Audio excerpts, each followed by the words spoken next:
This is part 2 of sparring with Muay Thai and Muay Boran techniques.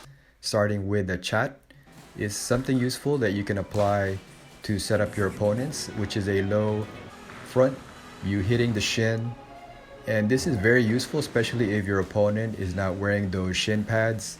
It really starts to hurt after a while. It's just a way to annoy your opponent, and you can set up other techniques, whether you're adding punches or other kicks and so on. Body kicks is, of course, something that you can really hurt your opponent if they don't expect it. Just be careful that if there are takedowns involved, that don't overdo it, because then your opponent can try to grab your kick. Otherwise, apply it and surprise your opponent. Elbows, obviously, for both Muay Thai and Muay Boran, is useful if you get close enough. Although this one is more of like a downward elbow. Sometimes even if you don't land the elbow, you can use it to sort of set something else up, like takedowns and so on. It's good to apply in sparring and mix it up a little bit. That way you can get comfortable with more of a closer range. The crescent kick is something that you can apply also to throw off your opponent. And this is just a way to set things up again. It's not a finishing move by any means, but you can set up other kicks or other punches and even go for that takedown if it's allowed. Inverted back fist, lom kuntuan, which is, it's really a good way to throw off your opponent because they're not expecting this type of punch.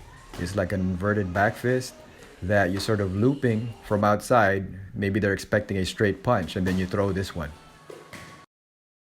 Monk sweeps the floor. Wat Lan is a very common technique, both Muay Thai and Muay Boran. This is obviously a Muay Boran technique, but it's what we call a cut kick. Every time your opponent kicks, you kick them right back. And this is something that's very useful, and it's a way to discourage your opponent from kicking too much. Uppercuts is something that is useful, both Muay Thai and Muay Boran. And the beauty of uppercuts is that if you're able to surprise your opponent, it could land.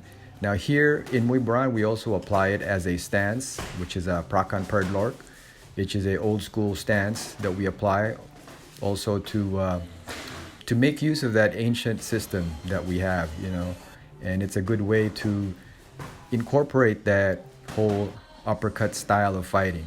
It's very useful and it's something that you can use. It's a good way to mix it up with all your other punches.